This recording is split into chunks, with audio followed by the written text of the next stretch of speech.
Halo, assalamualaikum teman-teman. Jumpa lagi dengan Itawari Story.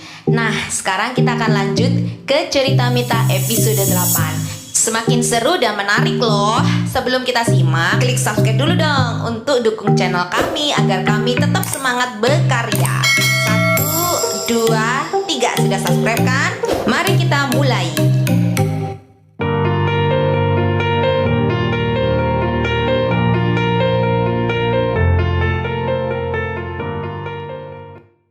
Aku pikir kamu mencintaiku dan kamu tak akan memecatku. Ucapku sembari menangis. Dava terdiam sejenak. Kamu pikir perusahaan ini tempat pelacuran? Aku hanya tak bisa menerima orang berkualitas rendah sepertimu. Ucap Dava tegas. Kamu jahat, Dava. Bentakku padanya sembari menangis. Aku tak mampu berkata-kata lagi. Aku hanya bisa menangis terseduh-seduh di depannya. Dava hanya diam menatapku. Tatapannya kali ini terlihat teduh. Dia berdiri dan mendekatiku. Dia mengulurkan tangan kanannya dan akan memegang lenganku. Tapi tidak jadi. Dia menurunkan tangannya dan mengepalkan di samping tubuhnya. Pergilah, Mita. Pinta Dava lirih dan lalu dia berbalik badan. Aku masih menangis dan mematung di sana untuk beberapa saat. Dan Dava pun masih berdiri di situ membelakangiku.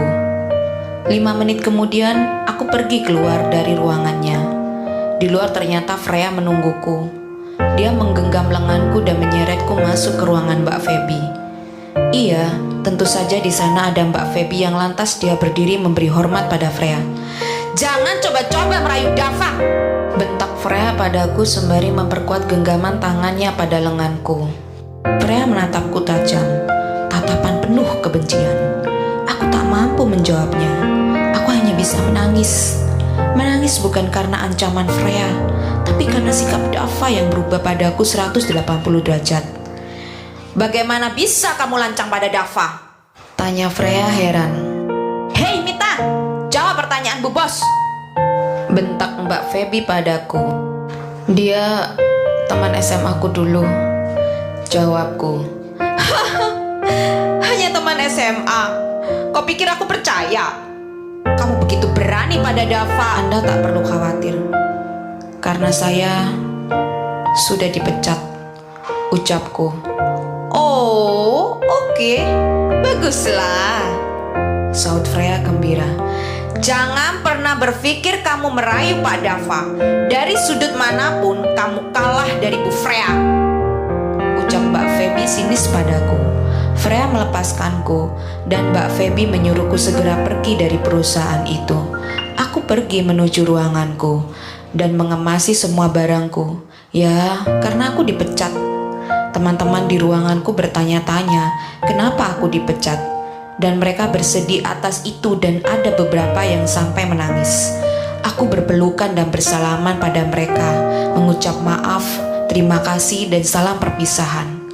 Tak terbayangkan olehku hari ini bisa terjadi seperti ini. Aku pikir aku tidak akan dipecat seperti apa yang dikatakan Jaja. Ternyata salah. Dava sudah tidak mencintaiku lagi. Dia sudah mencintai wanita lain dan mereka berdua tampak cocok. Sama-sama sengak. Cinta bisa berubah. Mungkin dulu dia suka aku. Mungkin Jaja mendengar cerita lama dari Dava. Dan sekarang hati Dava sudah berpindah pada Freya. Kenapa ini? Aku lebih takut kehilangan Dava daripada kehilangan pekerjaanku. Bodoh. 3 hari berlalu. Selama itu pula aku berusaha lagi mencari pekerjaan.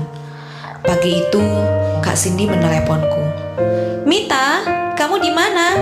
Aku sedang ada meeting loh di perusahaan utama. Aku ingin ketemu kamu, ucap Kak Cindy dengan nada gembira. Kak, saya sudah dipecat, ucapku sedih. Apa? Kapan? Kenapa kamu tak bilang aku? Tanya Kak Cindy. Kak Cindy mengajakku bertemu nanti malam. Malam harinya kami bertemu di sebuah restoran. Jadi Dava itu teman SD dan SMA-mu? Tanya Kak Cindy penasaran. Iya, Kak Cindy kenal Dava, tanyaku balik. Dava itu adik tiriku, direktur utama perusahaan kami, dan aku direktur di anak perusahaannya. Tadi siang Dava memanggilku untuk meeting. Dia juga mengancamku untuk tak berulah masukkan sundupan lagi. Ucap Kak Cindy sedih. Maksud kakak? Tanyaku bingung. Aku sudah pernah kasih tahu kamu kan kalau perusahaanku tidak butuh karyawan. Lalu aku tahu jika perusahaan utama masih butuh karyawan. Aku menyodorkan lamaran kerjamu, tapi manajer personalianya Pak Laga menolak karena takut. Banyak yang kualitas dan pengalamannya di atasmu, tapi mereka ditolak karena itu saja masih dinilai kurang. Lalu aku membuat perjanjian dengan direktur personalia Pak Billy untuk mencobamu selama 1 bulan. Dan selama 1 bulan aku yang menggajimu dari kantong pribadiku. Dan jika Dava marah, maka aku yang akan pasang badan. Aku meminta Pak Billy merahasiakan kamu. Cerita Kak Cindy. Kenapa Kak Cindy berbuat sejauh itu? Kenapa untukku harus seperti itu? Tanyaku tak enak pada Kak Cindy. Karena kamu telah menyelamatkan nyawaku dan mengubah pandanganku atas hidup ini. Itu lebih dari apapun. Jawab Kak Cindy sembari menggenggam erat tanganku. Jadi gaji dan pesangon yang aku dapat dari Kak Cindy? Tanyaku. Gaji? Aku tak tahu menau itu. Karena 4 hari lagi kan baru gajian. Jadi aku belum mentransfer uang sepeser pun pada Pak Billy. Jawab Kak Cindy.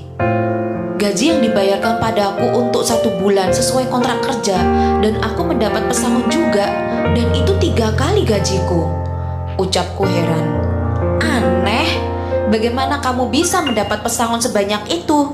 Jangankan kamu, mereka saja yang kerja belum genap 1 tahun tidak mendapat pesangon loh. Ucap Kak Cindy heran. Entahlah Kak, jawabku. Tidak mungkin Dava berbaik hati padamu jika mendengar dari ceritamu tadi. Setauku Dava itu kejam, dia tegaan dan dingin. Apa mungkin Freya yang mengusahakan ini? Tanya Kak Cindy. Hah? Freya? Tanyaku heran. Freya adalah wanita yang dijodohkan dengan Dava sejak kecil dulu oleh papa. Mereka teman masa kecil sebelum pindah ke rumah nenek Sri. Mereka sudah bersama sejak 3 tahun terakhir ini. Dan Freya sering ke rumah dan makan malam dengan kami. Menurutku, Freya wanita yang baik, sopan, dan elegan. Jadi mungkin Freya yang meluluhkan hati Dava untuk berbelas kasih padamu. Ucap Kak Cindy tersenyum. Masa sih? Sepertinya dia baru tahu jika aku dipecat. Dan sikapnya padaku tak begitu baik tadi. Gerutuku dalam hati. Freya itu pewaris tunggal PT ABCD yang bergerak di bidang transportasi. Dan salah satu investor terbesar di perusahaan kami. Freya sangat menyukai Dava. Tapi Dava, ucap Kak Cindy belum selesai, tiba-tiba HP-ku berdering. Itu telepon dari Bima. Kenapa kamu tak bilang padaku jika kamu dipecat? Tanya Bima panik. Untuk apa Bim? Tanyaku.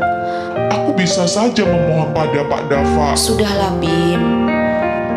Aku sekarang sedang perjalanan ke Cosmomid. Aku sedang di luar Bima.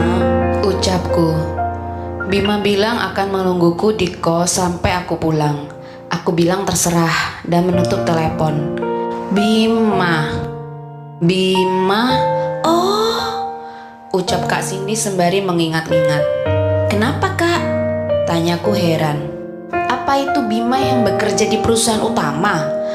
Apa Bima Wiryawan anak dari dokter spesialis bedah saraf di rumah sakit XXXX? Tanya Kak Cindy penasaran. Iya, apakah Cindy kenal? Tanyaku.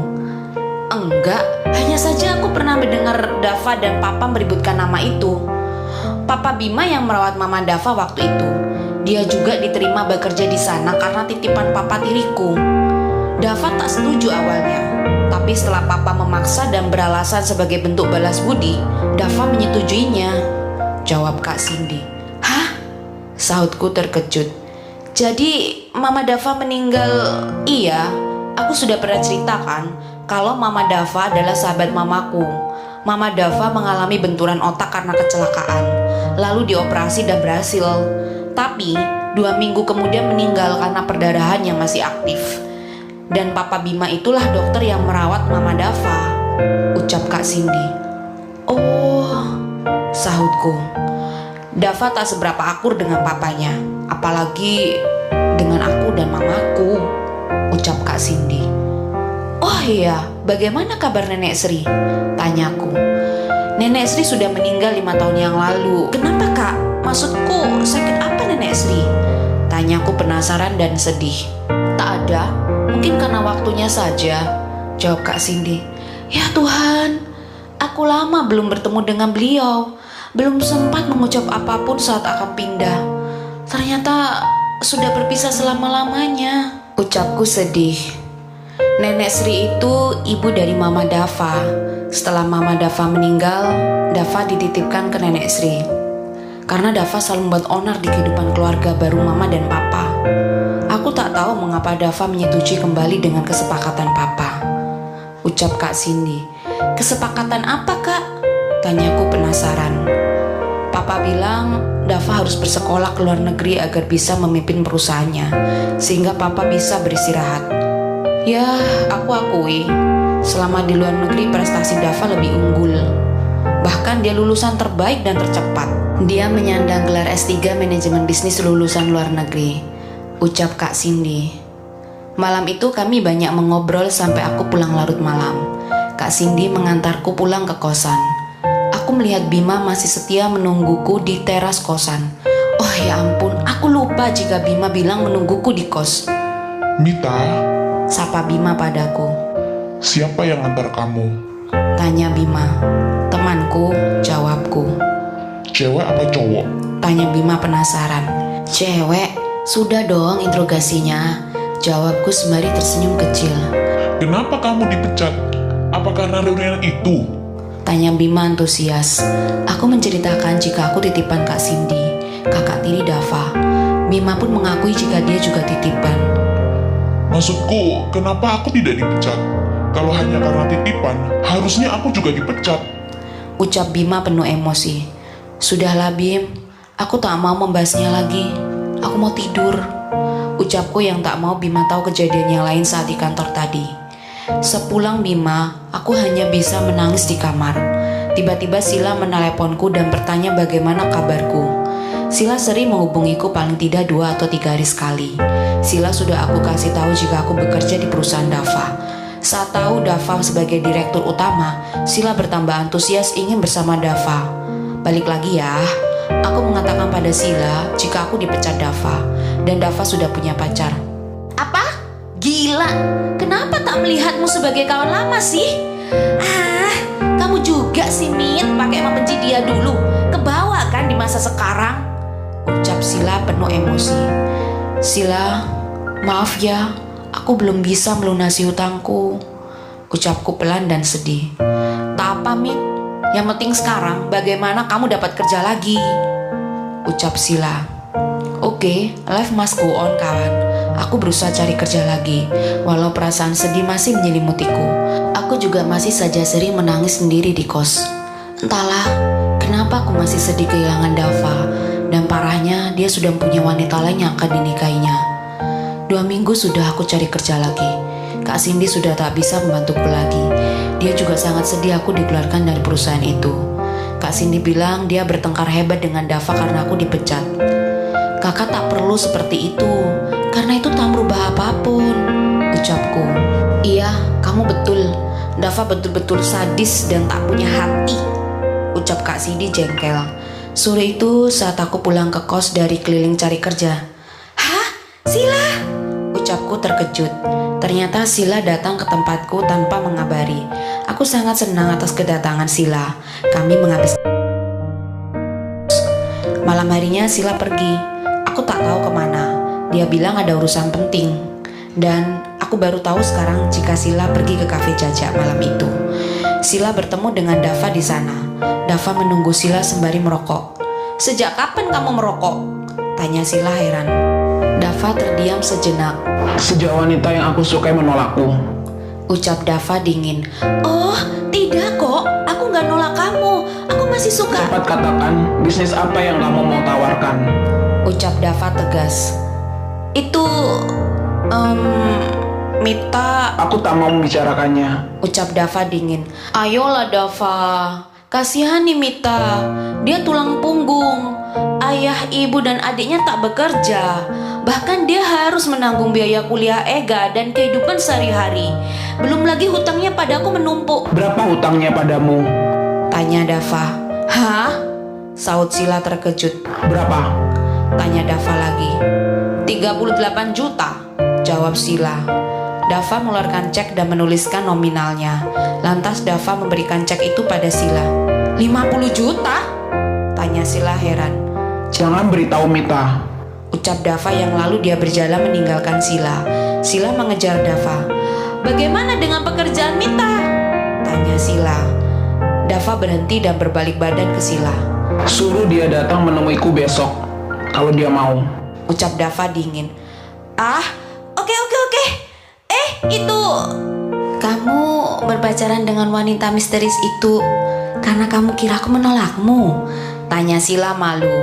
Dava berbalik badan dan berjalan pergi meninggalkan Sila tanpa berkata apapun lagi. Hah? Dava, jawab dong, jangan pergi gitu aja, teriak Sila pada Dava. Keesokan paginya sebelum Sila pulang, Sila, setelah aku pikir-pikir, aku lebih baik kembali ke kampung halaman saja, ucapku pelan. Hah? Kenapa? Tanya Sila. Aku nggak dapat pekerjaan di sini, ucapku sedih. Lalu kamu mau kerja apa di sana? Tanya Sila. Entahlah, di sini aku malah habis buat biaya hidup sehari-hari, jawabku sedih. Pergilah ke perusahaan Dava. Tadi malam aku bertemu dia dan dia bilang kamu bisa kembali bekerja di sana lagi, ucap Sila sembari tersenyum kecil. Hah? Kamu memohon padanya? Tanyaku. Aku nggak bisa lihat sahabatku menderita, ucap Sila sembari menggenggam erat tanganku.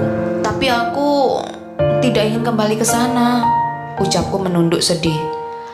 Lalu bagaimana kamu mau membiayai keluargamu? Apa keluargamu mau makan gengsimu pada Dava? Terima saja yang pasti-pasti di depan mata, ucap Sila meyakinkanku. Aku pikir betul kata Sila. Keesokan harinya aku pergi ke perusahaan Dava. Aku pergi menemui Pak Laga, manajer personalia. Mita, ada apa? Tanya Pak Laga.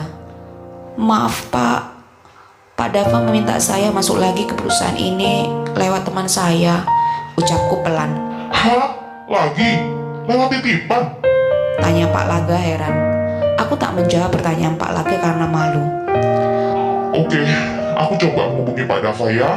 Ucap Pak Laga. Pak Laga menelepon Dava. Mita, Pak Dava memintamu untuk ke ruangannya 1 jam lagi karena beliau masih ada tamu. Ucap Pak Laga setelah menutup teleponnya. Aku mengikuti yang Pak Laga ucapkan. 1 jam kemudian aku pergi menemui Dava. Bunyi ketukan pintu ke ruangan Dava olehku. Masuk. Pinta Dava. Aku pun memasuki ruangan Dava. Duduklah. Pinta Dava lagi. Aku pun duduk di kursi depan mejanya.